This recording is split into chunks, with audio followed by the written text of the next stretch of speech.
Assalamualaikum warahmatullahi wabarakatuh. Perkenalkan, saya Andi Reski Wardina, peserta pelatihan dasar calon pegawai negeri sipil Angkatan 5 tahun 2026. Saat ini saya bekerja di Inspektorat Daerah Kabupaten Kepulauan Selayar sebagai auditor ahli pertama. Dan pada kesempatan kali ini saya akan berbagi pengalaman mengenai sedikit banyaknya insight yang saya dapatkan selama pembelajaran Agenda 1. Dalam pembelajaran ini, metodenya dibagi menjadi dua metode, yaitu yang pertama, metode sinkronus dan metode asinkronus. Metode sinkronus adalah pembelajaran yang dilakukan secara langsung pada waktu yang bersamaan, meskipun berada di tempat yang berbeda. Jadi, salah satu aplikasi yang bisa kita gunakan itu contohnya adalah aplikasi Zoom.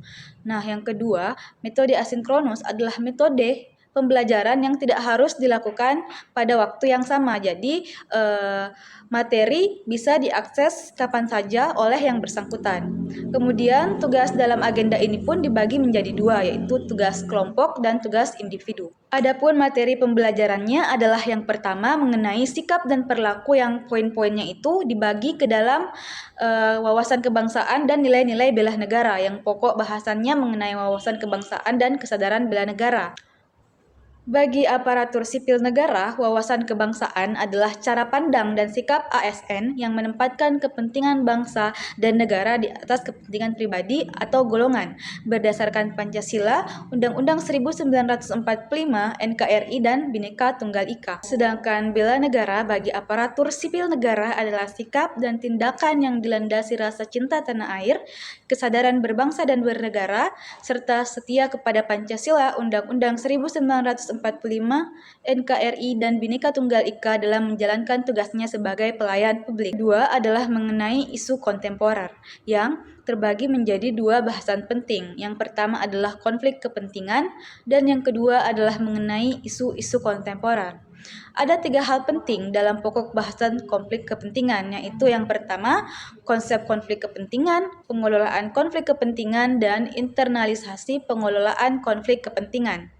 Kemudian untuk bahasan isu-isu kontemporer, beberapa contohnya adalah seperti korupsi, narkotika, terorisme atau radikalisme, money laundering, proxy war, mass communication, dan konflik kepentingan itu sendiri.